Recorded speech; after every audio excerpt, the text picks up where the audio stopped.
Hi guys, so time check. Ayaw gumana. 5:03. So 5:03 na guys. And babasok pa lang ako.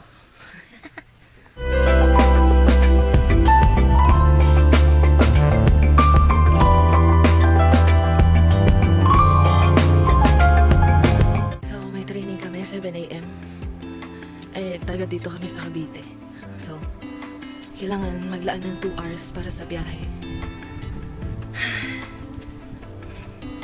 Yung training pala namin is yung Korean learning and culture training. Sana talaga makakabot ako 7 AM. After pala ng training,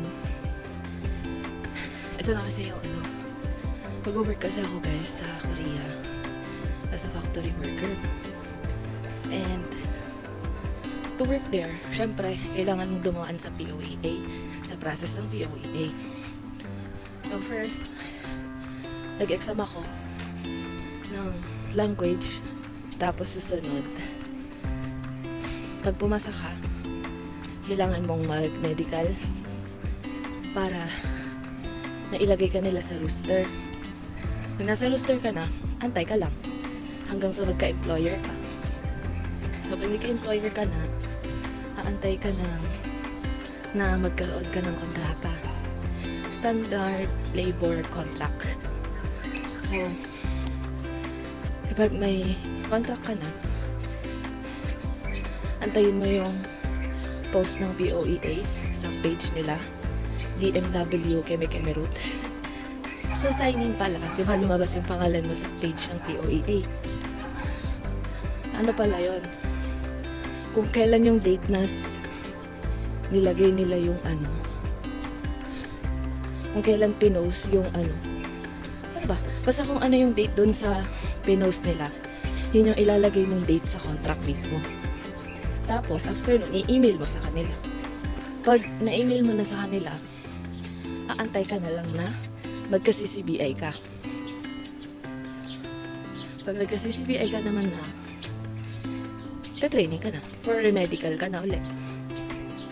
After ng training, date of departure ka na. Yun na, alis ka na. Tag-ulan na nga pala guys. Pati sa Korea, tag-ulan na. Summer and rain. Tapos susunod, fall, autumn. So sana fall muna ako makapunta doon bago winter kasi para mag-adjust na yung katawan ko. Baka pag winter agad ay hindi ko kaya. Hi guys! Umaga haggard na ako. I'm with my brother. Day 2 ng training. Naglalakad kami ngayon. Medyo madilim pa. Sa pang araw. Siya papasok ng school. Ako magti-training. Sabi ko kasi guys, 4:30 alis na ako. 5 na! Naras na. 5:03 na guys. Kahapon pala, hindi ako nakapag-vlog ng pagkatapos ng training. Ang ginawa namin, nagbayad kami ng training fee syempre. Tapos, yun, nag-lecture kami. More about history ng Korea. Tapos after nun,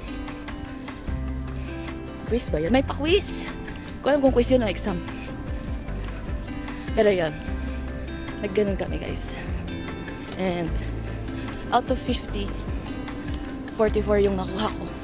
Yung exam, yung quiz, exam o quiz, whatever. Parang i-recall nyo lang yung kung ano lang yung mga napag-aralan nyo noon. Parang titignan nila kung gaano kakagaling mag-Korean.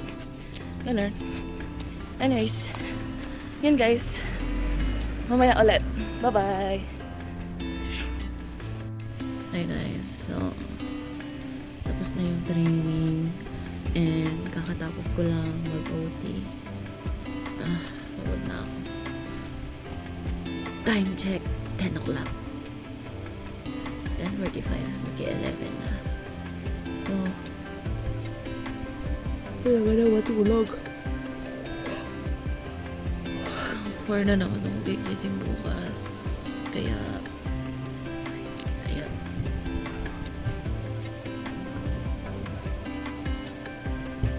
Good night, guys.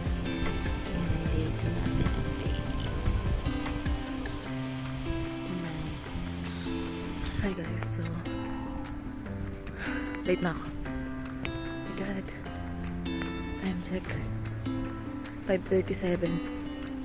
Shucks. Holiday kasi ngayon, tapos kagabi may uti ako. Kaya anong oras na din ako nakatulog. Anong oras na din ako nagising. Ang maliwanag na. Ay. Bawal pa naman mali. Ay. Gagawin ko. Kahapon, ang dami namin pinag-aralan. Anyway, ang daming vocabularies. Hindi ko na nga matandaan. Pero madaming natutunan. Yan naman yung kagandahan. Day 3 guys, day 3. It's Wednesday. Malayo pa. Malayo pa, di ba? Shush. Okay guys, bye.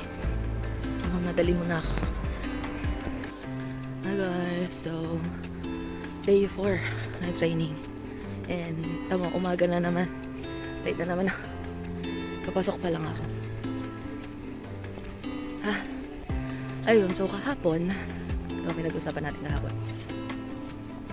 Ano kahapon ginawa?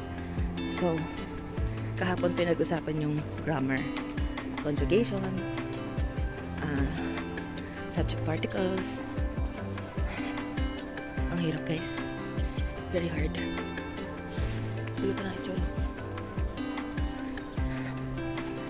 May OT ulit kasi ako kanina, ay kagabi. Kaya hindi ako nakatulog ng maaga. Wala naman masyadong napag-usapan guys, puro grammar lang talaga. Ano nakakapagod. Grammar. Bibili pala ako ng gimbal para naman stabilized pa rin kahit malayo yung hawak mo tsaka pag naglalakad. May pimple ako guys, so meron pala kasi ako. Hindi tuloy ako makapagpa-medical next Tuesday pa naman ako magpapa-medical, pero hindi ko magagawa kasi meron ako. Hi guys, so bukas magme-medical na ako. Remedical ng urine ko. Kaso meron ako. Ay. Hindi ko alam anong gagawin ko. Tapos ang masaklap pa dun guys, bukas na yung test ko ng urine, no? Tapos yung test ko ay yung submission ko ng requirements sa Friday. Saklap, diba? And ngayon, papasok ako ngayon sa trabaho. May trabaho pa kasi ako dito guys. And last day ko sa 25. Mukhang baka makakapag-submit. Kung pwede lang hindi ko na alam gagawin ko. Bahala na si Lord. Ang dami ko pang kailangang ihanda. Maleta, wala pa akong maleta. Wala pa akong babaunin doon. Madami. Kulang yung binigay nilang pera.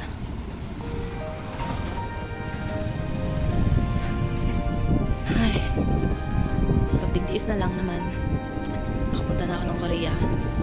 And doon na tayo magkikita-kita guys.